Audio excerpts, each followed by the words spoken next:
Göyçay rayonunda axşam saatlarında müşahidə olunan güclü külək və leysan xarakterli yağış bir sıra fəsadlara səbəb olub. Əlverişsiz hava şəraitinin nəticəsində Ucar Göyçay avtomobili yolunun kənarında yerləşən iri gövdəli ağaclar kökündən çıxaraq yolun hərəkət hissəsini aşıb. Nəticədə hər iki istiqamətdə nəqliyyat vasitələrinin hərəkətində ciddi çətinlik yaranıb. Güclü küləyin törətdiyi fəsadlar rayonun Yeni Arx kəndində özünü göstərib. Belə ki, iri gövdəli ağacların qırılaraq elektrik xəttlərinin üzərinə aşması nəticəsində kəndə elektrik enerjisinin verilişi dayandırılıb. Kənd sakinlərinin sözlərinə görə təbiət hadisəsi nəticəsində bir neçə fərdi yaşayış evinin və yardımçı tikilinin dam örtüyünə ziyan dəyib. Bundan başqa bir vətəndaşa məxsus minik avtomobil aşan ağacın təsirindən zədələnib.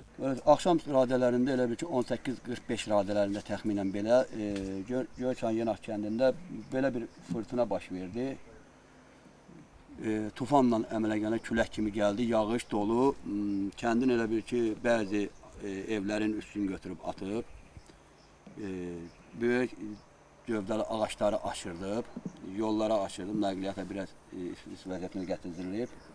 Akşam üstüydü, saat 7'ye kadar kalmışım, saate bakmadım. Gördüm birden kıymat koptu da saat de yadımdan çıktı bakan. Külək əsir işte, biraz yavaş yavaş damcı yağış, sonra tufan koptu. Tufan dayıcına yaman tufan geldi. Öyüm üstünün şifini zaten gitti hamısı gördüm. Öyden yağış tökülür.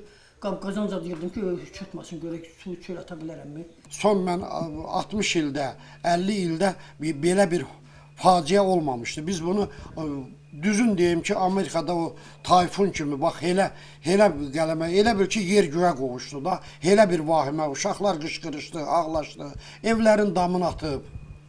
Binaya bu boyda ziyan vurdu, təzə remont olunmuş bina idi. Çox böyük bura bir 40 min, 50 min pul xərclənilmişdi bura. Hamısını bərbad elədi. Qeyd edək ki, təbiət hadisəsi zamanı insan tələfatı qeydə alınmayıb. Hazırda aidiyyatı qurumlar tərəfindən dəymiş ziyanın həcmi dəqiqləşdirilir. Faktla bağlı araşdırma aparılır. Aqil Əsədov, Yusif Əliyev bugün informasiya proqramı üçün.